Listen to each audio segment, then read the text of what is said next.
En el capítulo de guerras comerciales iniciadas por Donald Trump contra el resto del mundo, el capítulo europeo parece que ha llegado a su fin. Y lo ha hecho de una manera muy simbólica. Esta semana se ha cerrado entre Ursula von der Leyen y Donald Trump el acuerdo comercial, ratificando lo que yo llamaría como la claudicación oficial de Europa. Lo digo no tanto ya por las condiciones del acuerdo, que ahora las comentaremos y veremos las implicaciones que eso tiene para el euro, para las bolsas y para nuestro futuro económico, pero sobre todo por las formas y por el mensaje oficial que se manda al mundo. Europa, lamentablemente, ya no pinta nada en términos internacionales, ni en el ámbito político, ni en el ámbito económico, ni en el ámbito militar, ni en el ámbito energético, ni en el ámbito del comercio internacional, ni la industrialización. La negociación entre Estados Unidos y Europa parece que no ha sido más que el fuerte de la clase diciéndole al débil todo lo que tenía que aceptar y el débil aceptándolo sin rechistar.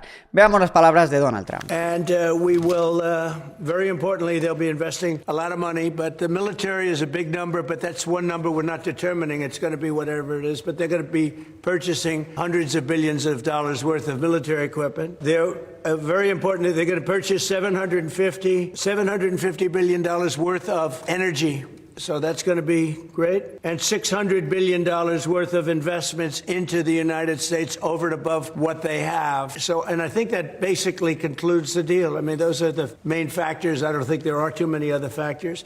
Other than we're going to get along great. Como ves, básicamente Europa se ha comprometido a todo lo que le ha pedido Donald Trump y más. Se ha comprometido a gastar muchos billones en equipamiento militar, 750 billones en energía, 600 billones en inversiones adicionales en Estados Unidos y además de todo esto, se ha comprometido a pagar un 15% de todos los bienes que exporten las empresas europeas a Estados Unidos y que Estados Unidos pague un 0% por exportar bienes a la Unión Europea. Es muy curiosa esa rueda de prensa porque en un momento dado un periodista le dice a Ursula von der Leyen: ¿y en qué ha cedido Estados Unidos?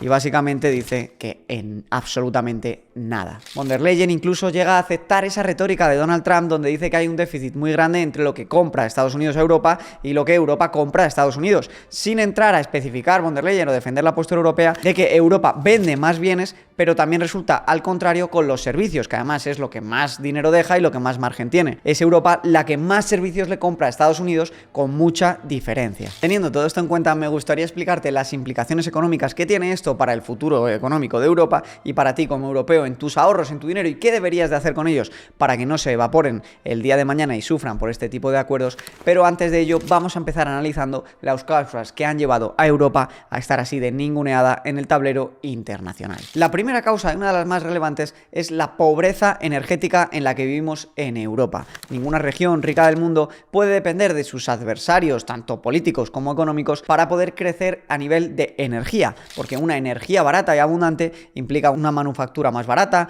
implica poder mantener tus infraestructuras de una manera mucho más sencilla y en definitiva permite mucho más desarrollo industrial, económico y por tanto mayores avances en productividad, tecnología y mayor comercio tanto interno como hacia el resto del mundo. Europa, bajo la premisa del cambio climático, ha tomado una serie de decisiones que le han llevado a estar en la cola del todo entre las grandes potencias económicas en cuanto a generación de energía. Y hasta tal punto ha llegado la dependencia energética de la Unión Europea frente a terceros que es muy irónico que mientras se está librando una guerra entre Rusia y Ucrania y Europa está apoyando a Ucrania militar y económicamente, dándole un montón de dinero en ayudas, es más el dinero que luego le da a Rusia por comprarle gas que el que le da a Ucrania para defenderse. Fijaos hasta qué punto es tan insensata la política energética de Europa. Todo esto ya lo advirtió Donald Trump en una reunión en la OTAN hace 7 años. Aquí podéis verlo.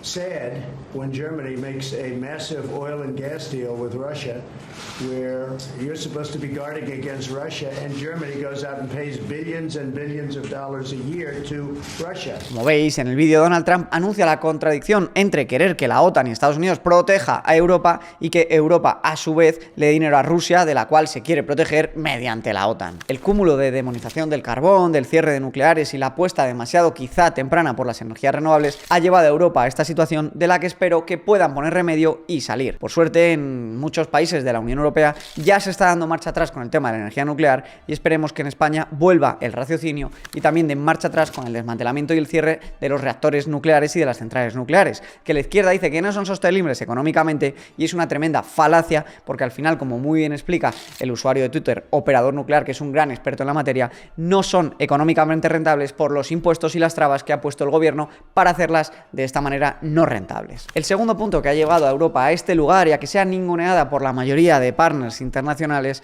es la falta de productividad y de liderazgo tecnológico. Lo hemos visto como sí, hace unas décadas o hace algunos siglos, Europa fue la cuna de la cultura occidental y de muchos de los progresos que nos han traído hasta aquí, que nos hacen vivir tan bien como vivimos hoy. Pero lamentablemente, y especialmente desde el 2000, 2010, esto ha dejado de ser así. Fijaos la evolución de la productividad, cómo se ha separado entre Estados Unidos y Europa en estos últimos años. La productividad básicamente permite generar más con menos esfuerzos, con menos recursos, con más tiempo trabajado y en definitiva permite mejorar la calidad de vida a todos los ciudadanos. También permite que las empresas puedan pagar más a sus empleados y que en definitiva el dinero circule y se cree una sociedad próspera donde cada vez se vive mejor. Pero además de esto, obviamente la productividad también te permite invertir más en tecnología y ser más avanzado en cuanto a términos militares. Esto es muy relevante porque siempre las potencias económicas deben de tener un ejército que esté a la altura para proteger su posición internacional, para proteger la parte de la energía que se genera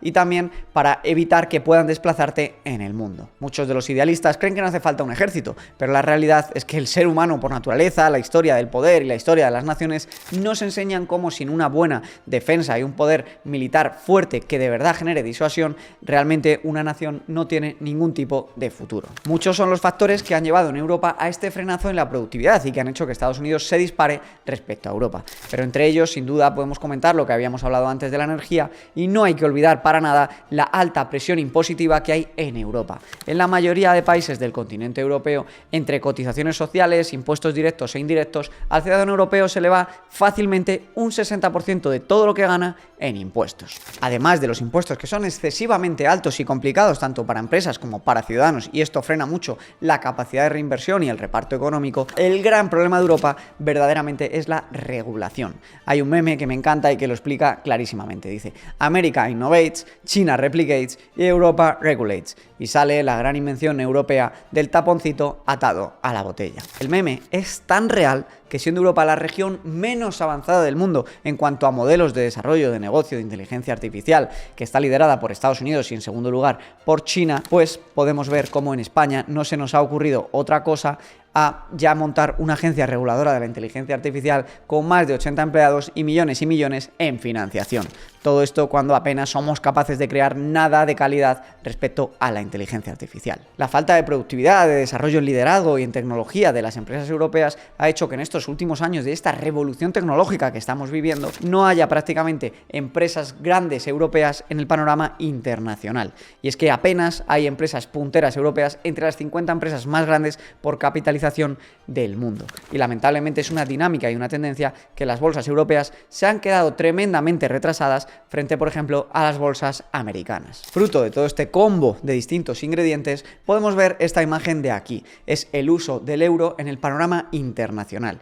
Si bien cuando se creó a principios del 2000 estaba entre el 30-35% y llegó a picos del 40% en el 2011, hoy en día está prácticamente en el 20%. Y tanto que se habla de desdolarización, lo único real que está pasando es que los grandes países están dejando de usar el euro para transacciones internacionales en el sistema SWIFT y están usando de nuevo mucho más el dólar, que está prácticamente en máximos históricos, y también está subiendo el yuan chino. El tercer punto que nos ha llevado a esta situación en Europa es, entre otras cosas, la falta de fertilidad y la falta de crecimiento de población autóctona en el continente europeo. El problema de la natalidad y de la fertilidad, sumado a la baja productividad y a los problemas de energía, hacen que el sistema de bienestar que hay en Europa y por el que siempre se dice que en Europa se vive mucho mejor que en el resto del mundo, esté en peligro de muerte. Y sí, es cierto que a lo mejor un ciudadano medio puede vivir mejor aquí que en otros países, pero lo que es totalmente cierto es que a este sistema le queda muy poco, pero que muy poco, como no cambien las cosas y mucho. Y es que al final las bases de este sistema del bienestar son la sanidad, son la educación y son probablemente las pensiones y la jubilación jubilación a una cierta edad en la que podemos vivir una vejez digna cuando todavía somos jóvenes. Pues bien, en España las listas de espera están en máximos, la educación, todo el mundo cada vez dice que es de menos calidad y así lo muestran los niveles en relación al resto de países de nuestro entorno, y sin duda las pensiones es algo que está totalmente en jaque, como hemos analizado en un montón de vídeos como este, y hemos visto cómo Dinamarca ha elevado la edad de jubilación hasta los 70 y en España esto va a ocurrir más pronto que tarde. Todo esto pasa mientras, como vemos en esta noticia, la agencia tributaria está en máximos históricos de recaudación. Y tú miras, pero Javi, si cada vez generan y ganan más dinero gracias a nuestros impuestos, ¿cómo puede ser que lo que hay a nuestro alrededor, los servicios, sean peores? Pues bien, porque hay un problema de gestión tremendo. No tienen un problema de ingresos, sino que tienen un problema de la gestión del gasto, porque estamos gobernados por burócratas de turno que no han gestionado nada relevante en su vida, que lo único de interés en sus currículums vitales, que ya hemos visto que han tenido que borrar todos los falsos másteres que todos tenían, ha sido entrar muy jovencitos al partido e ir haciendo favores hasta subir en el escalafón. Además de todo esto, como hablábamos, el sistema de bienestar, que está siendo engordado hasta niveles nunca vistos en la historia, donde ya hay prácticamente más incentivos a no trabajar que a trabajar, hace que cuando vengan otro tipo de inmigrantes de fuera para suplir esta falta de natalidad que hay en Europa con la excusa de pagar las pensiones, tengan más incentivos a estar de baja y a no estar trabajando que a trabajar. Y esto lo explicaba Milei muy bien citando a Milton Friedman sobre el sistema de bienestar y la inmigración, dejando claro la misma postura que yo tengo, que la inmigración per se es buenísima, eso sí, cuando hay los incentivos adecuados. Aquí te lo explica. Estados Unidos, muy claramente, fue Milton Friedman. Dice, mire, todos nosotros somos hijos de inmigrantes. Ninguno en principio podría estar en contra de la inmigración. Y de hecho existen documentos que prueban que aquellos países más abiertos tienen más innovación, crecen más, con lo cual la inmigración es algo bueno. ¿Sí? Punto 1. Punto 2. ¿Dónde empieza a haber un problema con la inmigración? Básicamente, cuando vinieron nuestros abuelos o nuestros padres de afuera, vinieron a ganarse el pan con el sudor de la frente y no había estado del bienestar. El problema arranca con la inmigración cuando hay estado de bienestar. Cuando vos tenés estado de bienestar, ¿sí? O sea, el gasto público... A ver, digo, esto es bastante viejo porque cuando Roma... ¿Para qué se te están riendo la cara? Cuando Roma estableció la nona, que era el pan y circo y el pan gratis, de 250.000 habitantes pasó a más de 1 millón y Roma quebró. El Brexit... Fácil, Milei, fácil. Bueno, fácil. el Brexit, Fácil, no... que es lo mismo, ¿sí? Quiebra, ¿por qué? Digamos, básicamente porque te entran los extranjeros a disfrutar lo que pagan de impuestos los locales. Y los locales después se enojan. Es decir, ahí está el problema. Si vos querés inmigración abierta, no tenés que tener estado de bienestar. Para que te hagas una idea, el sistema del bienestar en España está en serios problemas. Solo un 51,9% de la población de 15 a 64 años está empleada. El otro 48% restante no trabaja y por tanto vive de lo que genera en impuestos el resto de la población. Yo te dejo a ti que pienses si esto es sostenible o no y si estamos en el buen camino. Y por último, el quinto punto que ha llevado a Europa a esta situación es dejar de lado totalmente el desarrollo de la industria militar y dejar de lado el gasto y la inversión en la compra, mantenimiento y aumento de los ejércitos europeos para depender prácticamente del primo de Zumosol, que era Estados Unidos y que prometía a Europa que le iba a defender si invertían el 2% del PIB, como era el compromiso a la OTAN, y que prácticamente ninguna nación europea cumplió hasta que Donald Trump también se puso serio y les puso en vereda. Ahora les ha hecho firmar un compromiso de que ya no van a gastar el 2, sino el 5%. Ya veremos a ver cómo Europa es capaz de llegar a este 5%, mantener el sistema de bienestar y no subir aún más los impuestos a unos pobres europeos que están esquilmados por la presión recaudadora de un Estado que no para de crecer. Como ves, el combo es peligroso y yo te traigo malas noticias. Sinceramente no veo que vengan cambios en Europa, porque Europa es una unión de distintos estados que cada uno tiene sus intereses, que encima tú prácticamente no votas directamente a los que gobiernan en Europa, que es la Comisión y tal, porque solo votas los parlamentarios y nadie muy bien sabe quién toma las decisiones en Europa y siempre los políticos nacionales se escudan en lo que pasa en Europa para no tomar cartas en el asunto a nivel nacional. Además, se ha impulsado una corriente política en la mayoría de países que es la del populismo, tanto de izquierdas como de derechas, y siempre se prefiere dar el mensaje cómodo a la población que tomar las medidas hoy difíciles que nos lleven a un mañana mejor. Si te preguntas por qué todo esto es importante, pues porque es el cúmulo de todas estas cosas lo que trae generación de riqueza y a largo plazo prosperidad. Y sin generación de riqueza y prosperidad, el futuro no es bonito, porque además lo que se ha visto es que cuando las naciones dejan de ser prósperas, se tiende a aumentar la violencia, se tiende a aumentar los conflictos internos y también los conflictos externos. Esta época de bonanza que hemos visto desde la Segunda Guerra Mundial, históricamente es un espejismo. Siempre ha habido muchas más guerras, mucha más confrontación, y si en parte se está asentando es gracias a la explosión del sistema financiero, del sistema capitalista y del aumento de la productividad.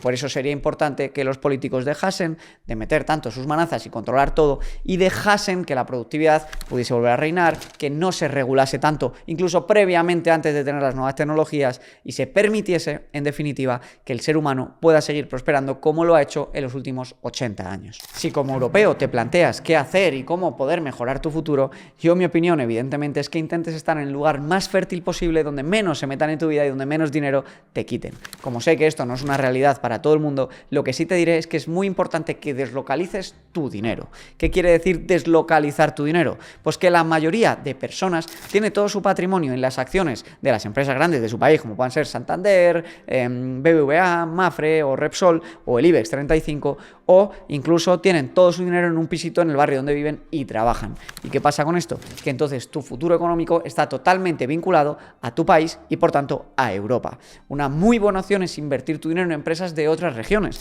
Con índices como el MSCI World, por ejemplo, inviertes un 70% de tu dinero en índices como el SP500.